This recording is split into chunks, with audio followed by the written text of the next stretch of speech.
TV osegeera nentukwesala neŋŋamba naye ndowooza kino kye natondebwa okuba nebbanga nangamba kino kye watondebwa okuba tukiwa omukisa omulala kitegeera so nekuŋŋaanya nenkomawo. So omwami wo Dax Kartel aplayinze kinene nnyo mukomawo kwange ku mpewo aplayinze kinene nnyo tulaikisente kyemba nkola decision mwebuuza kuno nga katirowooza tulagiwa kubanga nga TV nnyingi tubaddemu ekyo naawo kino so wali watukako time neweekyawa ng'owulya buli kimu awulya buli kimu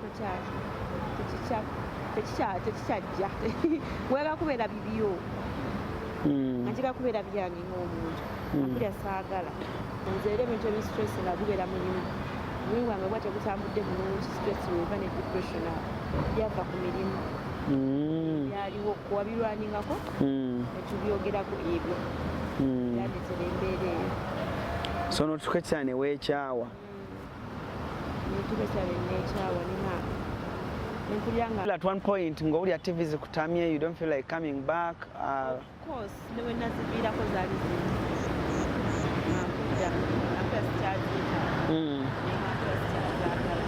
nate munaye namala givaako nemanya nti nali nkola omulimu mulungi mbola abantu agamba bane we miss you now strings banange when are you coming back bane momo bisi nemanya nti okay abantu baali baagala kyenkola oba oliawo nze nali simanyi nga bwe bafuna enamba yange baddamula ne bankubira nenga abannange kati abakulu nengamba abakulu batuukidde okuba nga ate basobola okunkubira bannonye nengamba nzaani ayegiraagira nenga abanyinza okugira nenfiirwa ate omukisa abaana katonda bwe yaguteeka so I had to accept.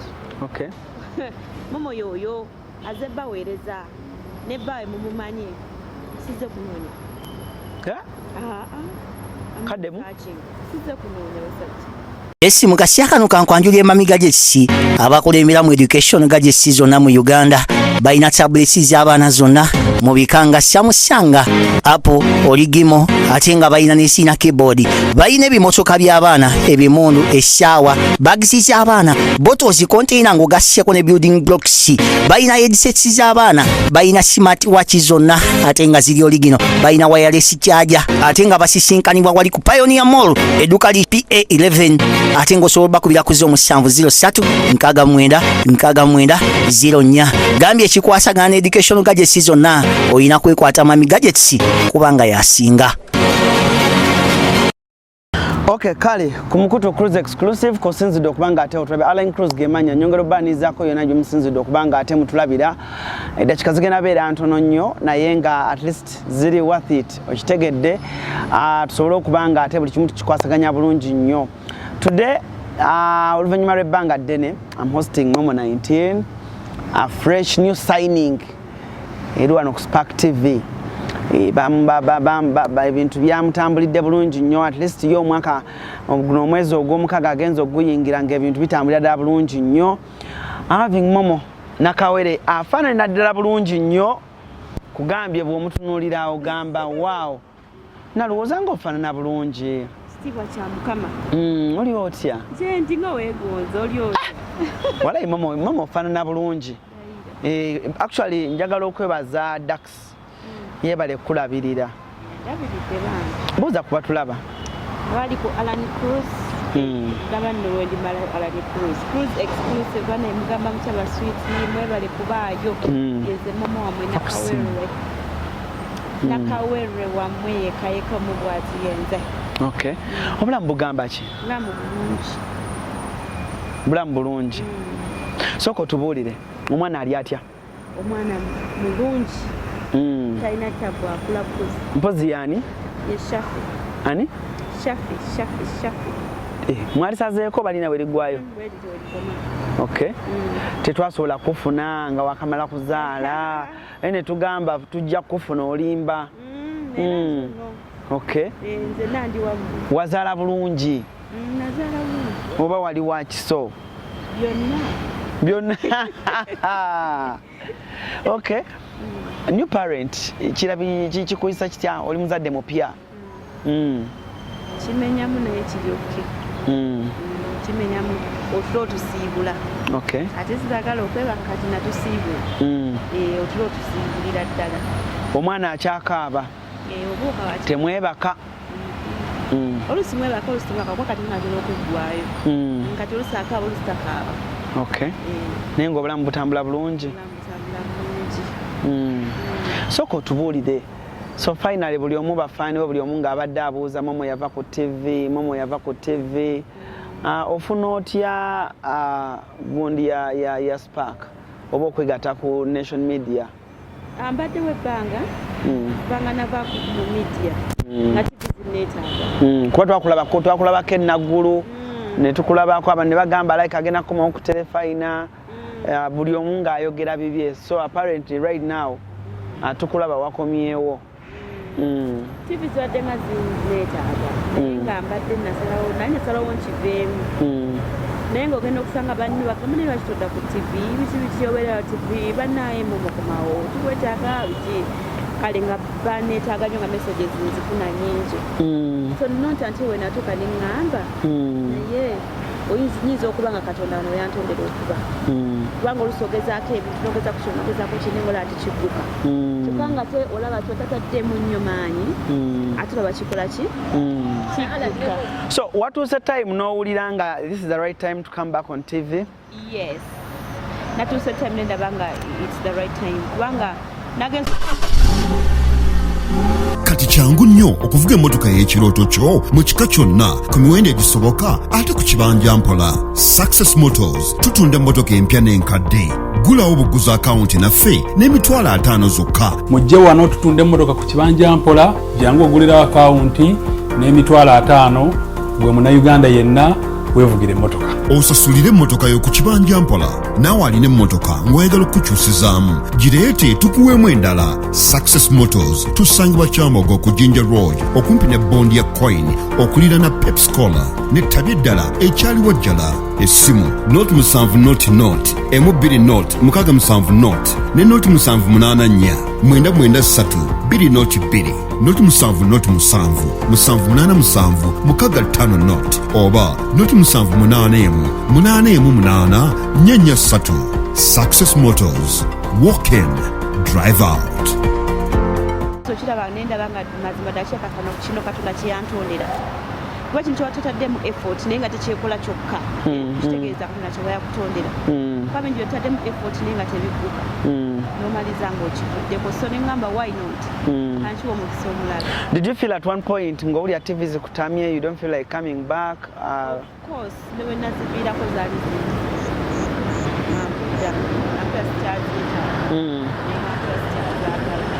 ate munaye namala givaako nemanya nti nali nkola omulimu mulungi mbola abantu agamba bane we miss you now screens banange when are you coming back bane Momo biki nemanya nti okay abantu baali baagala kyenkola oba oliawo nze nali simanyi. Guno omukisa gwaze gutya? Tell us about the story how you got this NTV job oba Spark. Omukisa nga bagamba nti bazze nga bampandiikira amativi ag'enjawulo era bampandiikira buwandiikizi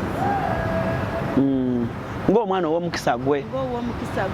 In fact nali mbuze nga banoonya tebandaba ne bawogerako ne mukwano gwange weta Sofira nasooka nanfuna nenzija nemmala nembula nandaba ndeka sina kuba mu TV nate nembazanyazanyaawo nebapita ogwokubiri nebazanyazanyaawo ogwokusatu awo nebakunoonya ne bakufuna ne bankubira esimu otukere wakubira esimu bannoonya bambi ku papaazi awo ne baŋŋamba bannange mukwano gwo ng'atulumya omutwe ne mbagamba mumundekere oyo era nalakuyitamu noŋŋamba era nenzamu nenkolakola bwe nti naye nalindi awo nagenda okulaba nga bwe bafuna enamba yange baddamuna ne bankubira neŋŋamba bannange kati abakulu neŋŋamba abakulu batuukidde okuba nga ate basobola okunkubira bannoonye neŋŋamba nzaani yeegiraagira neŋŋamba nyinza okugira nenfiirwa ate omukisa banakati Katonda we yaguteeka.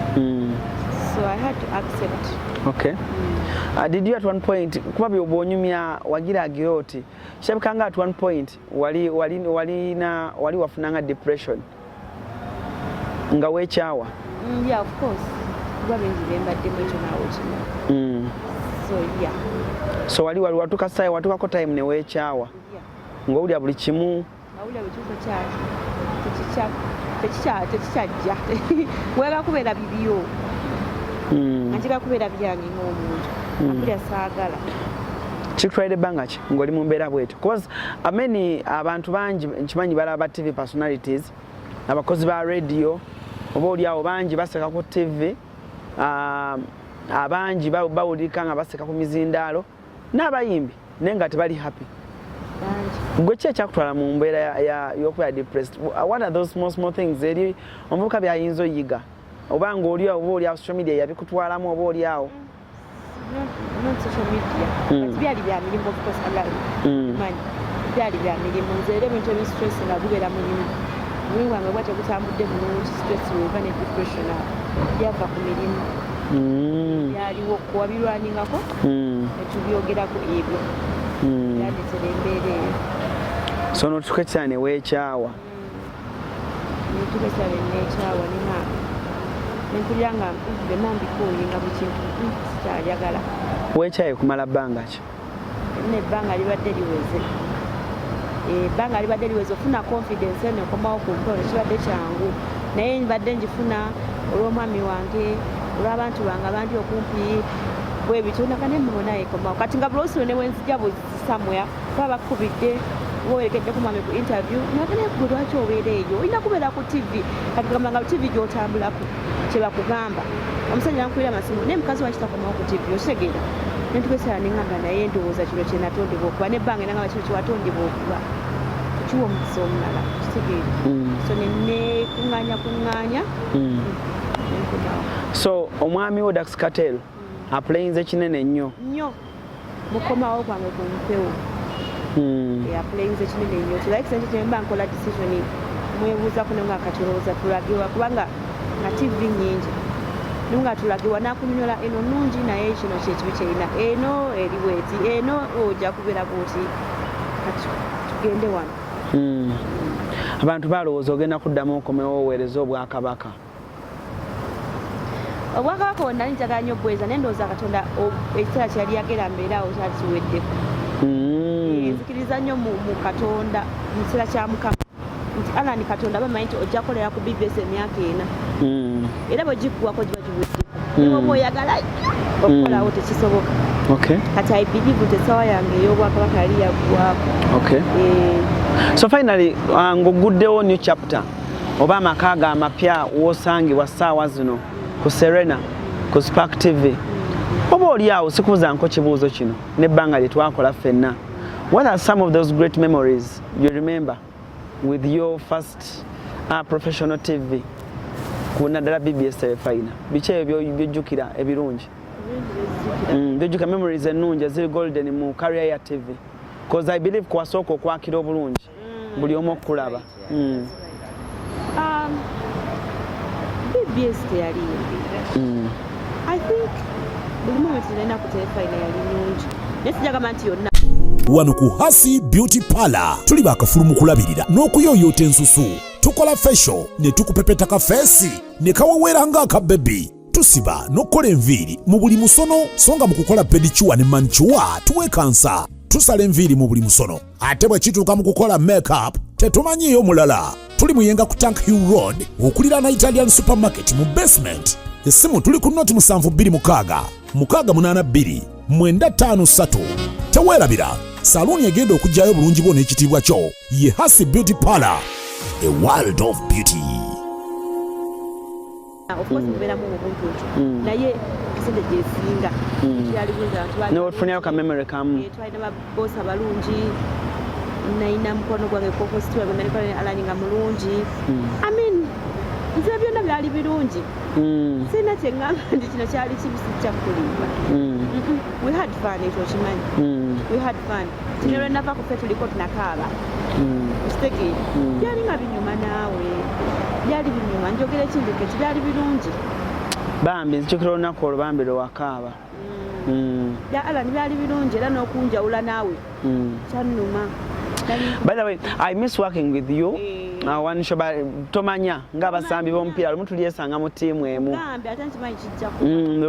Because one day waliwo omwana yansindika message ku Instagram nangamba I miss you. Waliwo ka clip ke na postinga. Tukola ffe tuliko nangamba I missed you with Momo 19 those days. Never got, don't worry, one day. Nejiwa yaffe yali nnungi nnyo twalinga bamukwano nga tuweereza ebinyuma nanga I pray one day tuddamu ne kiba. Alhamdulillah. I pray. So ku Spark TV okola budde kikati? Ku Spark TV nkola sawa kuva 2 paka 2:30. Kuva 2 paka 2:30 daily soap. Daily soap Lugambo. Lugambo Monday to Friday. Okay. Wetegekedde otya abayimbi ennaku zino abayimbi nga bakuba naku zino buli omu ayogera abayimbi bakambwe nnyo okyetekedde otya? Abayimbi bakambwe nnyo but kubanga lemaze mu media mmanyi ekyokugenda ekitali kyakwogera nesesina kwogera mmanyi njogera ekintu kyenjogera ne respect kubanga saagala kuyisa muntu yenna maaso. Amawulire it's not all about kuyisa bantu maaso kubazza wansi kubatyoboola. Osobola okukola eggulire nga tokyobodde muntu, osobola okukola eggulire ng'omuntu omulekedde respect.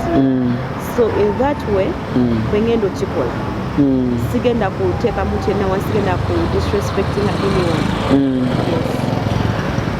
Are you this kind of a journalist atayagala field oba oli free with everything?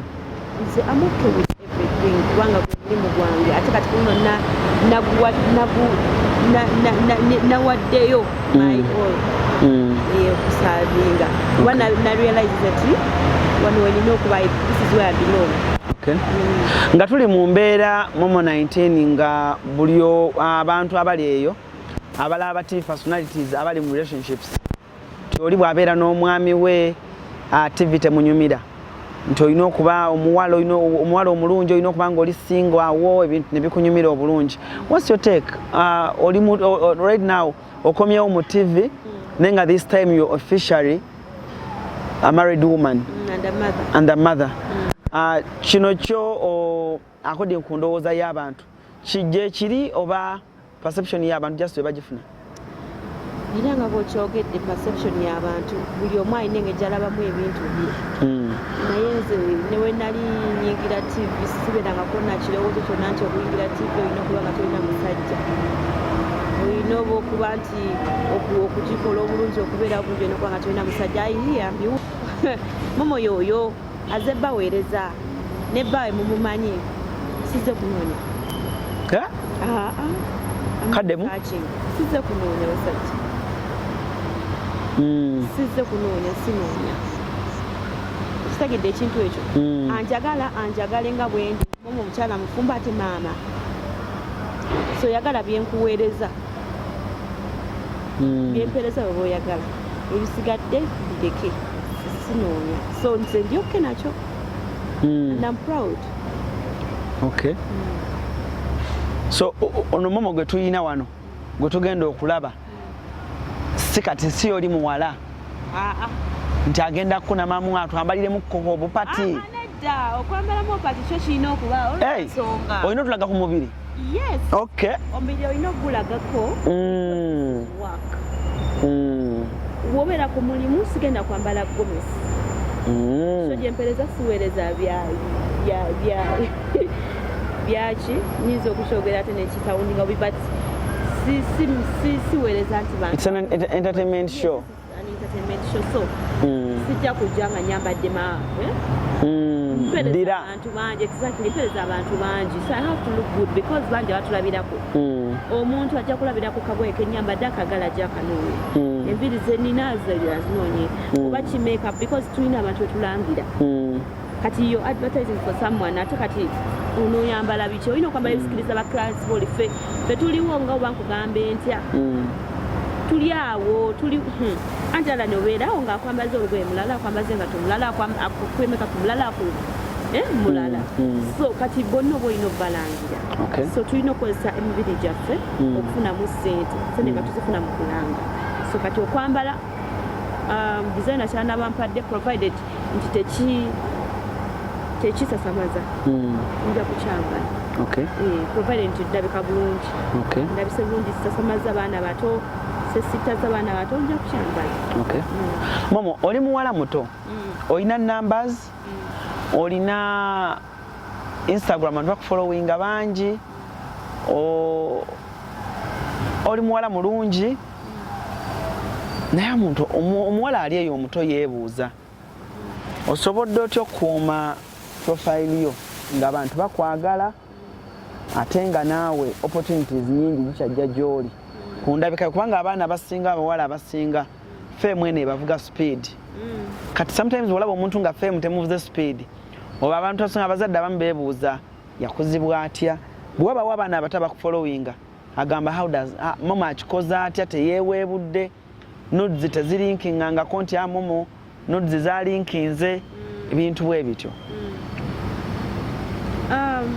fame obadde otyawo fame neta kufuga speed biki bigo byozo otambulirako oba ennono eyo gyotambulirako tembuza speed maybe because kino sima kigamba Alan Sisi kyenali ntunuulira kuva buto oba njagala okubeera serebu oba njagala kubeera GNS Plaza kyekizimbe kati okutambulira zi business kiri ku Old Kampala mu maaso g'omuzikiti gwa Gaddafi kuliko amaduuka ne supermarket omuli kalonda yenna gwe weetaaga gattako space wosobola okuteeka ofiisi ekika kyonna tulinako hoteri amatiribona eya GNS Hotel era nga buli asulayo spa steam bath sauna ne massage kwosa aerobics byonna afuna bya bwereere tulina conference hall omuli screens zigaggadde ne projector kale mu abalina meeting z'embaga n'emikolo egy'enjawulo mwomuludde ekifo kigazi bulungi ate nga n'ebyentambula byangu ddala anti tuli ku kkubo tulina parking ngazi mu basement ne lift ekwanguyiza obulamu n'owano kusumbukana n'amadaala ku GNS Plaza kuliko ne ofiisi za URA gwe wenna yagala okusasula omusolo luba lutemya lwa liiso essimu wandiika noti 772 976 628 oba noti 7 noti 6 7 noti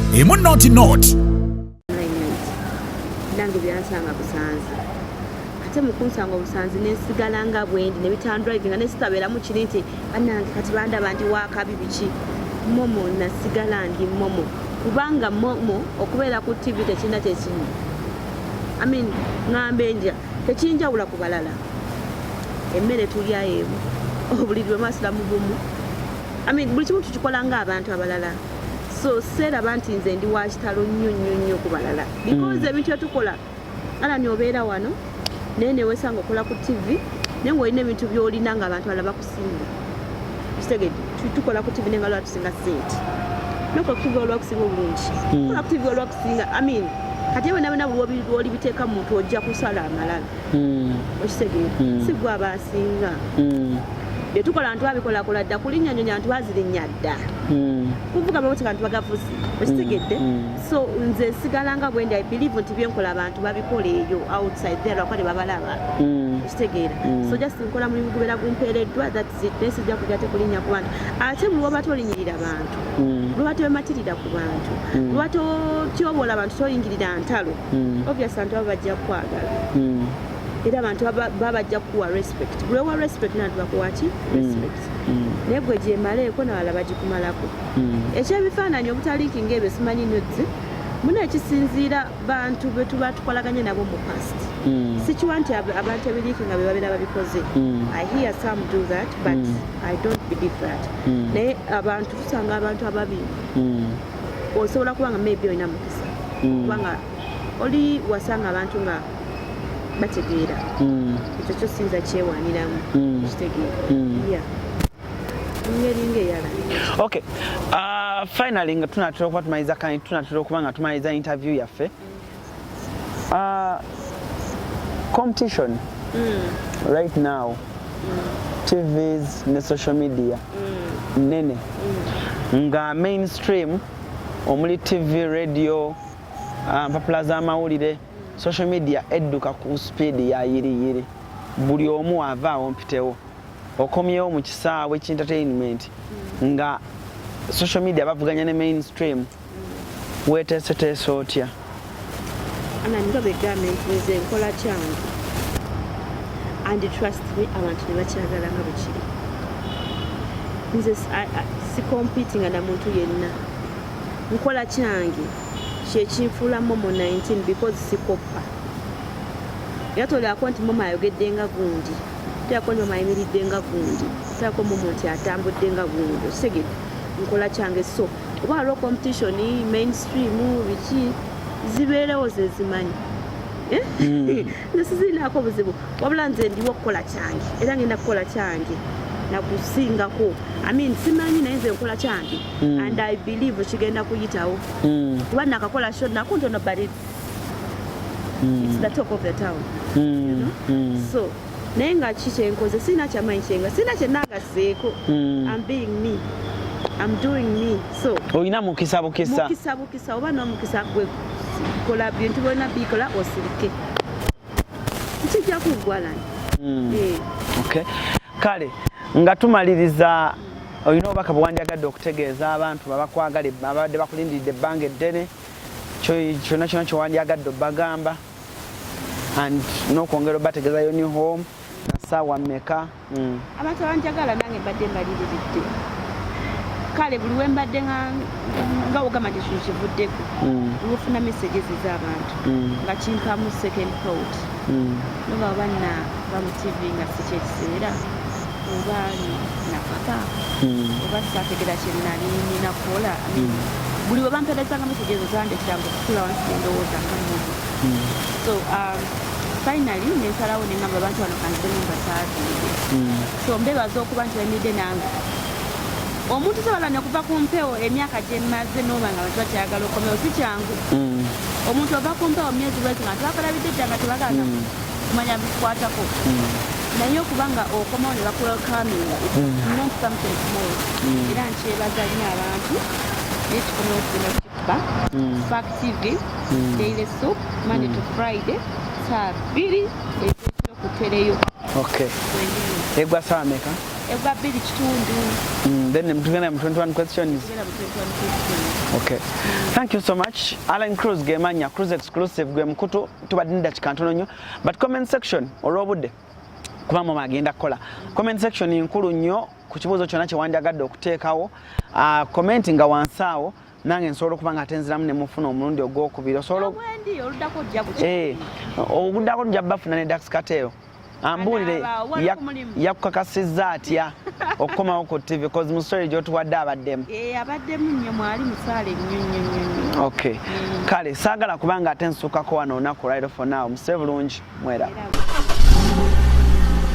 Kati kyangu nnyo okuvuga emmotoka y'ekirooto kyo mu kika kyonna ku miwendo egisoboka ate ku kibanja mpola. Success Motors tutunda emmotoka empya n'enkadde. Gulawo buguza akawunti naffe n'emitwalo 5 zokka. Mujje wano tutunde emmotoka ku kibanja mpola jangu ogulira akawunti n'emitwalo 5 gwe munnayuganda yenna weevugire emmotoka. Osasulire emmotoka yo ku kibanja mpola naawe alina emmotoka ng'oyagala okukyusizaamu gireete tukuweemu endala. Success Motors tusangibwa Kyambogo ku Jinja Road okumpi ne bondi ya Coin okulira na Pepsi-Cola n'ettabi eddala ekyaliwo jjala. Essimu not 7 not not emu 2 not 67 not ne not 784 993 2 not 2 not 7 not 7 787 65 not oba not 781 818 443. Success Motors, walk in, drive out. Wano ku Hasi Beauty Parlor tuli bakafulumu kulabirira n'okuyooyoota ensusu.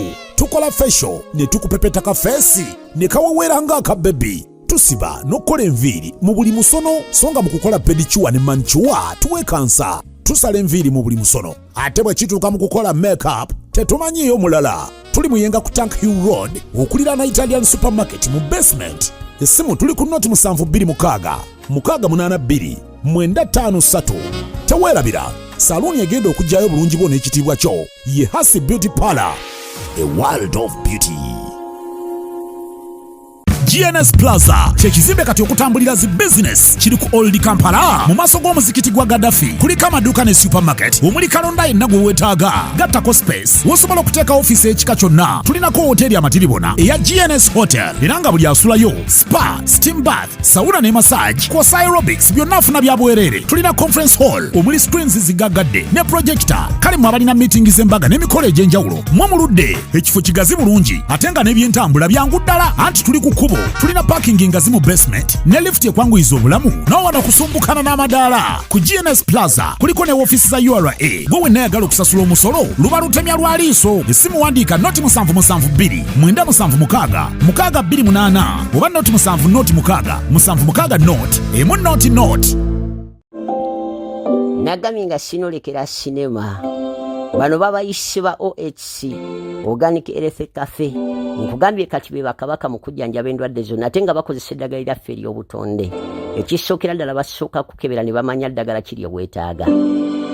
Ne bw'oba ng'oyagala kusala mugejjo oba ng'olinamu ebizimbe bikusumbwa mu lubuto, olinamu stress oba lususu, olinamu okulumizibwa mu lubuto munda, oba olina kandida, nkugee bakujjanjaba basooka kukebera. Oba olina sukaali, oba olina mugaba, oba oyagala kusala ku mugejjo, amazima gali nti ensonga zonna OHC Organic Health Cafe basangibwa Kiwatule ku Pharmatic Mall. Mazima gali nti ensonga eno bagimanyi era nga bakifa bakula bulungi okamala. Namba z'essimu kwe ziri bakubireko ogende maaso n'okuyambibwa.